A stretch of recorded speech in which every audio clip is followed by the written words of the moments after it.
Hello everyone, this is Katish here. In this video, I'm going to go through the AQA Physics Paper 2 higher tier. Foundation tier, not the higher tier. This is question number 2, which is on the topic of forces. Very long trains can be pulled by more than one engine. A train is made up of 4 engines pulling trucks filled with coal. The coal in one truck has a mass of 75,000 kilogram. Gravitational field strength is 9.8 Newton per kilogram. Calculate the weight of the coal in one truck.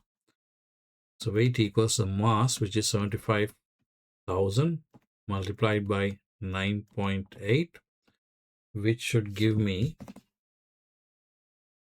735,000 newtons.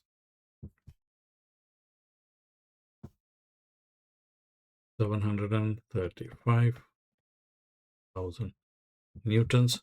One engine exerts a force of 850,000 newton. Calculate the work done by one engine. So force is 850,000. No, I didn't finish the sentence. Calculate the work done by one engine when the train moves a distance of 80 meters. So the distance is 80.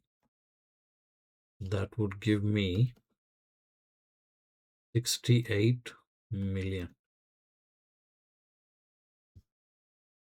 joules. We can write it in standard form, or we can just leave it like this: 68, 0, 0, 0, 0, 0. Each of the 4 engines exert a force of 850,000 newtons on the trucks. Calculate the total forward force on the trucks. So we just multiply that by 4.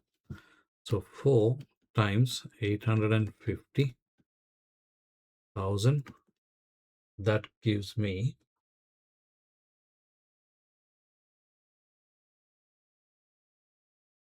3,400,000.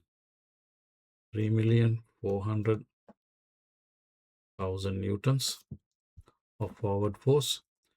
The force exerted by the engine on the trucks is a constant force.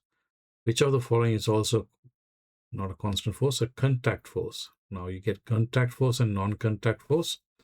Electrostatic is a non-contact force. Frictional force is a contact force. Gravitational force is a non-contact force. So there's only 3 non-contact forces. So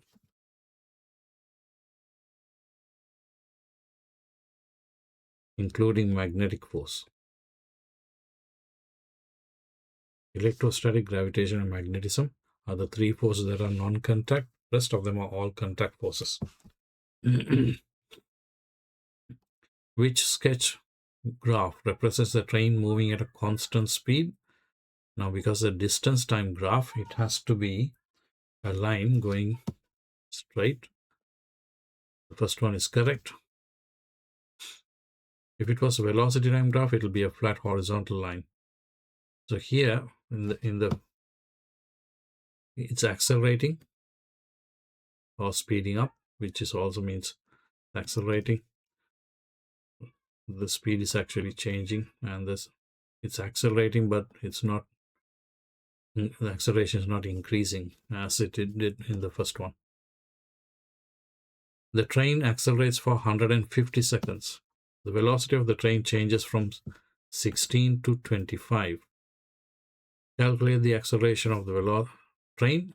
Use the equation. Acceleration is change in velocity. That's 25 minus 16 divided by 150. That's 9 divided by 150.